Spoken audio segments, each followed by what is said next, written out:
If disaster hits tonight, would you actually be ready? Honestly, most Americans aren't, and FEMA knows it. Here's why that should worry you. Natural disasters, grid failures, pandemics, they're not what ifs anymore. They're when. But don't panic, because in this video, I'm walking you through 11 critical emergency items FEMA says every US household should have. Plus, I'll share a few bonus survival tools that most people forget, but could literally save your life. Hey, I'm David, and I've spent over 10 years diving deep into FEMA's emergency prep plans, testing survival gear, and learning from real disaster stories. And let me tell you, what I discovered absolutely floored me. From must-have radios that most homes don't own to $1 items that could mean the difference between safety and struggle, the average American is dangerously underprepared. So grab a notebook or just stick around, because not only will I cover FEMA's official emergency checklist, but I'm also going to give you a few smart add-ons that even FEMA doesn't talk about, but maybe should, and whatever you do, don't skip number 9. It's one of the most forgotten, but hands down one of the most important items on the list. Before we jump in, have you seen empty shelves or price spikes lately on things like bottled water, masks, or first aid kits? Drop a comment below and let others know what's happening in your area. Sharing that info really helps us all stay alert and prepared. All right, let's kick it off with item number 1, water. This one's obvious, but people still underestimate how much they'll need when things go sideways. Water is survival. Period. And according to FEMA's emergency kit recommendations, you need at least 1 gallon of water per person per day for 3 days. That means if you've got a family of 5, you're looking at 15 gallons minimum. And that's not just for drinking. That covers cooking, brushing your teeth, washing your hands, even just splashing your face clean. When the taps go dry, every single drop starts to matter.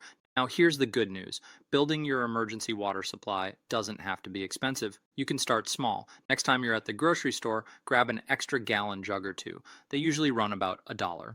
Do that regularly, and before you know it, you've got a whole stash tucked away under the bed or in a closet. If you're short on space, I recommend reusable 5-gallon or 7-gallon water storage cubes. They stack easily, come with spouts, and can fit neatly in a corner or pantry, but, and this is key, don't store your water in a hot garage or under the sun. Heat breaks down plastic, and over time, that can affect the taste or safety of your water. Keep it cool, keep it dark, and keep it away from chemicals or fumes. Also, even bottled water doesn't last forever. Mark the date on each container with a permanent marker and rotate your supply every 6 months to a year. Super simple, but it could save you a nasty surprise down the road. Now, what if disaster hits and you haven't stored any water? If there's time, like before a hurricane, fill your bathtub immediately. That alone gives you a massive backup. Clean soda bottles, pitchers, even cooking pots. Grab what you can and fill them up fast. Just make sure the containers are clean before using them. Also, if you're on a well and the power goes out, you're out of luck. Your pump won't run. If you're on city water and there's a broken main or flood contamination, your tap might still run, but that water could be totally unsafe. That's why your emergency water supply isn't just smart, it's peace of mind. Whether it's a blackout, busted pipe, or something worse, knowing you've got enough clean water already stored means you're not scrambling when the chaos starts. Item number 2, emergency radio. Now, let's move on to one of the most underrated but absolutely essential tools in your entire emergency kit, the emergency radio. Think about it. The power's out, your phone's dead. No internet, no TV. How are you supposed to know what's going on out there? That's where this little lifesaver comes in.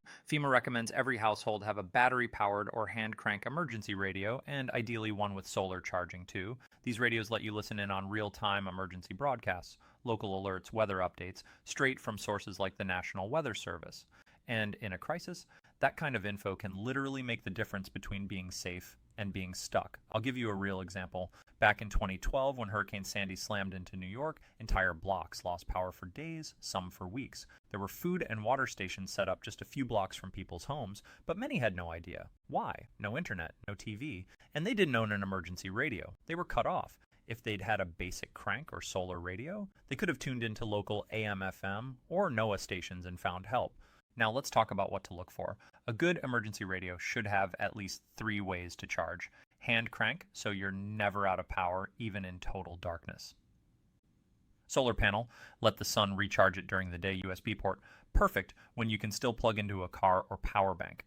Some of the best models even include built-in flashlights, emergency sirens, a USB charging port to top off your phone just enough to call or text. Popular picks like the Voyager, Eaton Sidekick, or the budget-friendly running snail are all solid choices. And here's the best part, you don't have to spend a fortune. Most good emergency radios cost between $25 and $60, a small price for something that could literally help you get life-saving info. One last tip, even if your radio has a crank or solar charger, toss in some extra batteries.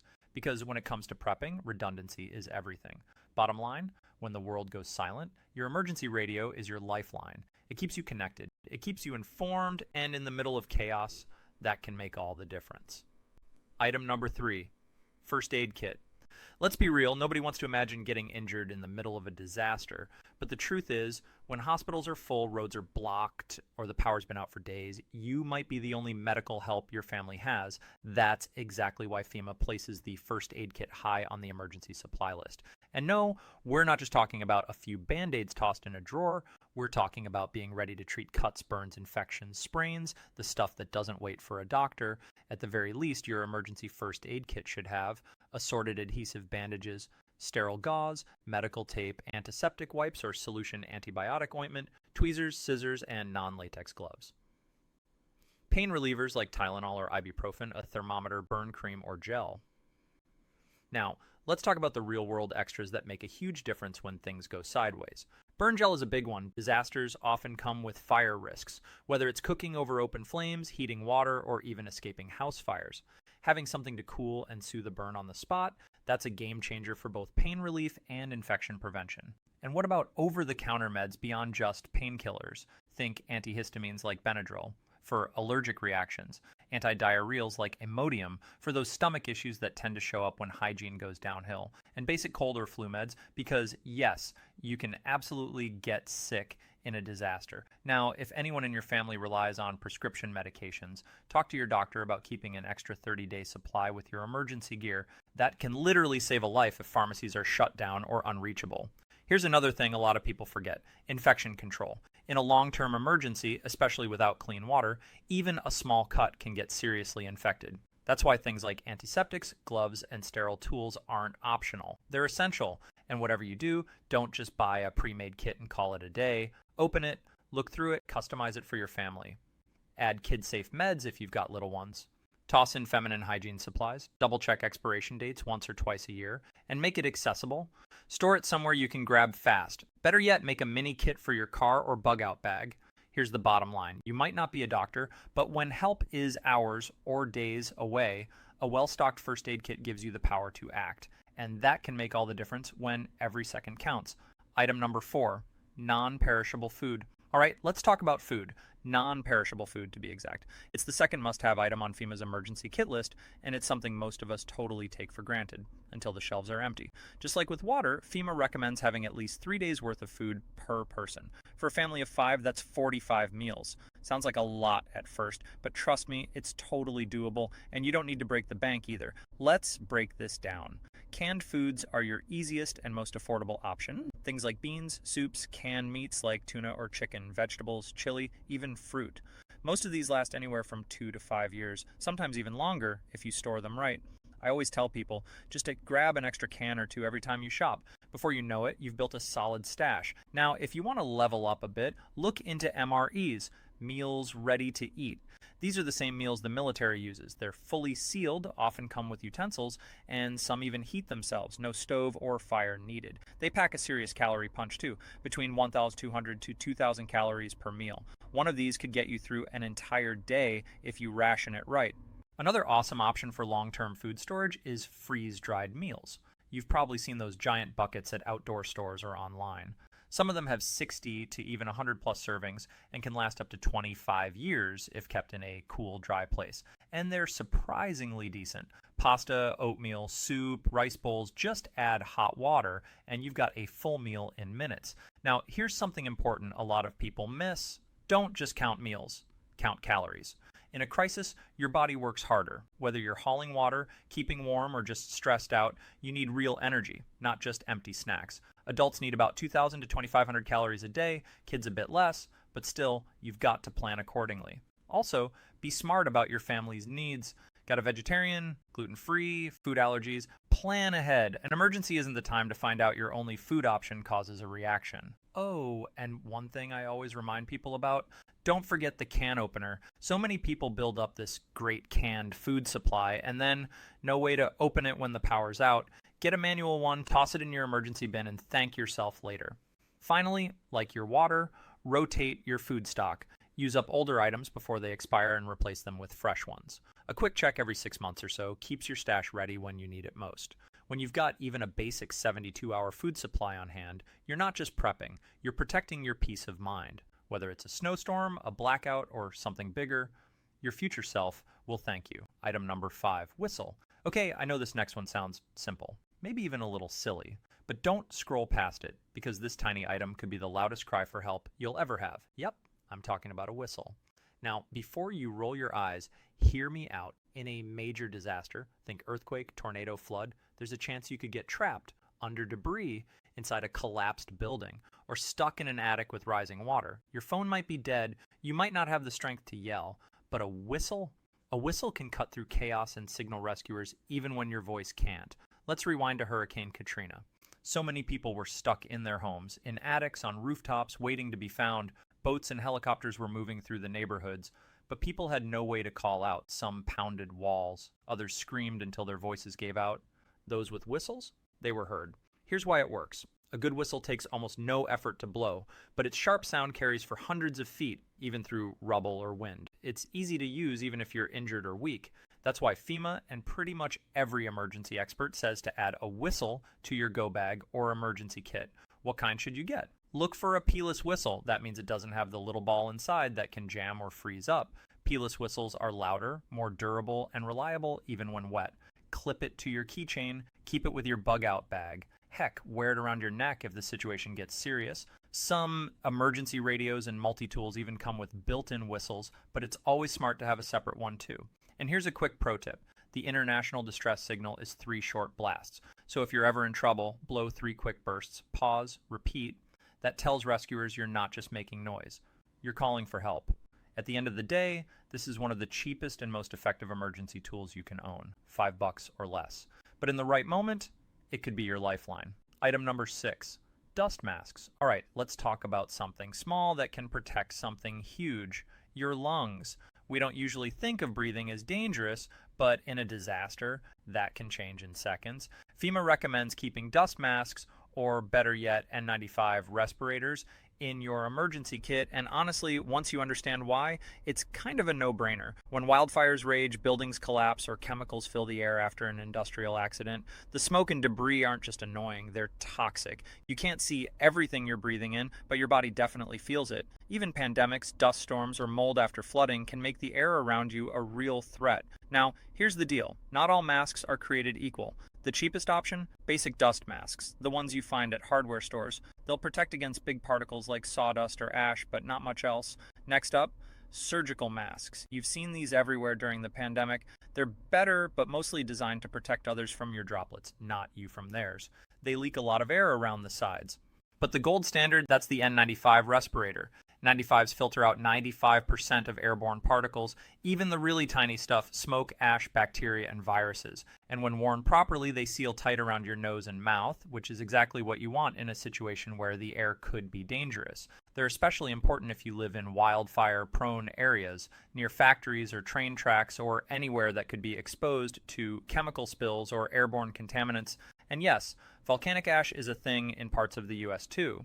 Looking at you, Pacific Northwest. And here's something to really think about. In a long-term emergency, you might not have access to a doctor. You might not even be able to leave your home. Keeping your lungs safe isn't just about comfort, it's about survival. So grab a box of N95s. Just a small supply could make a huge difference, especially for anyone with asthma, allergies, or a weakened immune system. A mask might not look like much, but when the air turns dangerous, it becomes your first line of defense. Item number 7, plastic sheeting and duct tape. Okay, this next one might sound like something straight out of a DIY YouTube video, but stay with me, because plastic sheeting and duct tape, yes, really, are FEMA-approved survival tools, and in the right situation, they can save lives. So what's the point of them? Simple. You can use these 2 items to create a sealed shelter-in-place room, basically a safe space inside your home when the air outside is no longer safe to breathe. Think chemical spills, toxic gas from industrial accidents, or even fallout in extreme emergencies. If you can't evacuate fast enough, this setup could buy you hours, maybe days, of breathable air. Here's how it works. Pick an interior room, one with few windows and doors. Then use the plastic sheeting to cover up vents, windows, cracks, anywhere outside air could leak in. Seal all the edges tight with duct tape to make it as airtight as possible. You don't need anything fancy. Just grab a few plastic drop cloths from the hardware store, cut them to size, and stash them in your emergency bin. And duct tape? It's not just for sealing off air. You can also use it to patch gear, splint a limb, reinforce containers, or do 101 other emergency fixes. Here's the thing. The odds of a chemical attack or nuclear incident are low, but they're not zero. We've seen freight train derailments, factory fires, and even global threats that make this kind of prep smart, not paranoid. Even beyond the worst-case scenarios, plastic sheeting and duct tape come in handy during wildfires, dust storms, volcanic ash, or mold outbreaks after flooding. They're cheap, lightweight, and crazy versatile, which is exactly what you want in your emergency kit. So yeah, it might feel a little prepper. But if the outside air turns dangerous and you've got kids or elderly family at home, you'll be glad you can turn a regular room into a safe zone in just a few minutes. Item number 8, sanitation supplies. All right, let's get into one of the least glamorous, but most important parts of emergency preparedness. Sanitation. When the water's not running and the toilets stop flushing, things get nasty real fast. That's why FEMA says to stock up on moist towelettes, garbage bags, and plastic ties. And no, it's not just about trash. Let's start with the big one.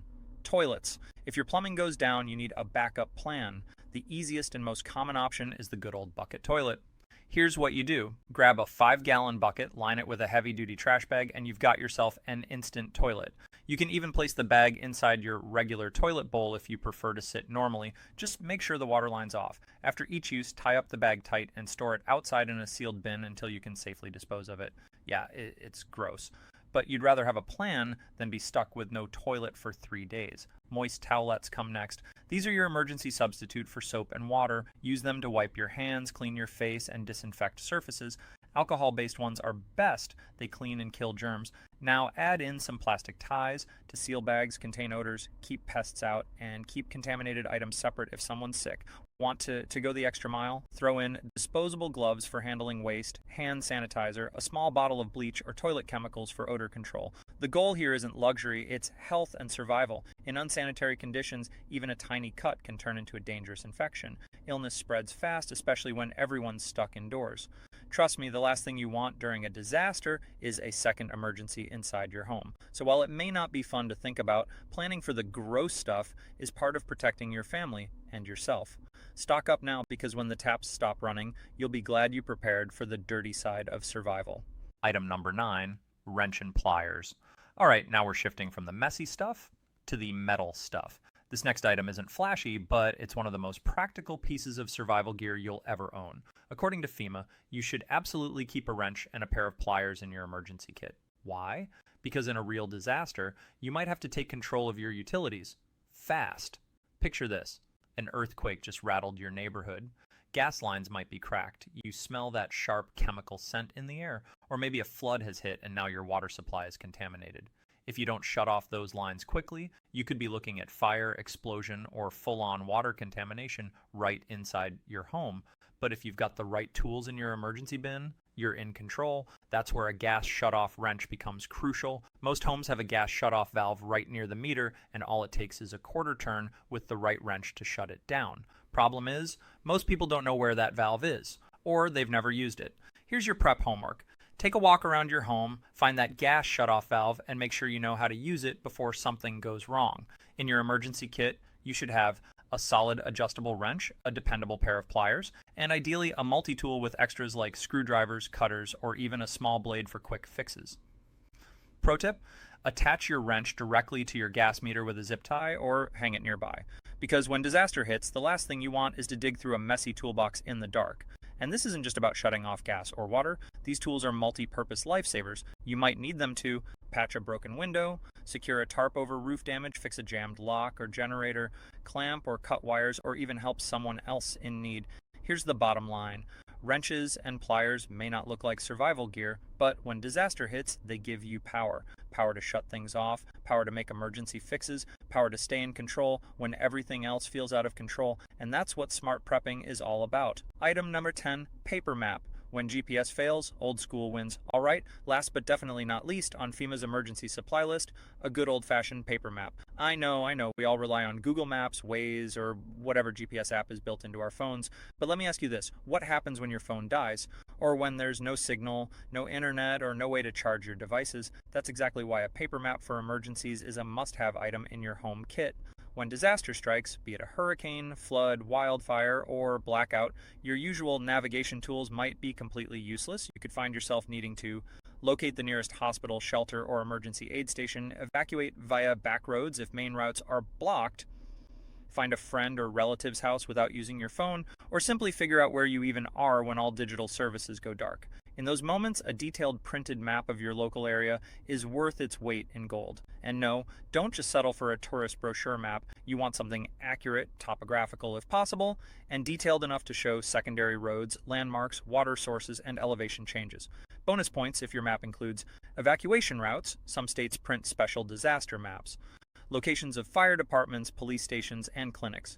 Nearby state parks or public land in case you need to bug out. Here's what I recommend. Get a folding road atlas of your state or region, laminate it or store it in a waterproof Ziploc bag. Mark important locations with a permanent marker, your home, relatives' houses, your workplace, etc. Stash it somewhere easy to grab with your go bag or emergency kit not buried in a drawer, and don't just buy it and forget it. Familiarize yourself with how to use it. Take 10 minutes to understand the scale, legend, and main routes. Because when the pressure is on, you want to be able to read that thing without guessing. Here's the bottom line. When the grid goes down and digital devices go dark, your emergency preparedness map becomes your guide. It gives you options, it gives you direction, it gives you control in the chaos. If you've made it this far, huge respect. You're now more prepared than 90% of the population. Seriously, most people still haven't taken the time to build even the basics of a FEMA emergency kit. But you're already way ahead of the curve. If you found this video helpful, hit that like button. It really helps push this info out to more people who might need it before it's too late. And if you're into practical prepping, smart gear, and real-world survival strategies, make sure to subscribe and tap the notification bell so you don't miss any future videos. Thanks for watching. Stay safe, stay ready, and I'll catch you in the next one.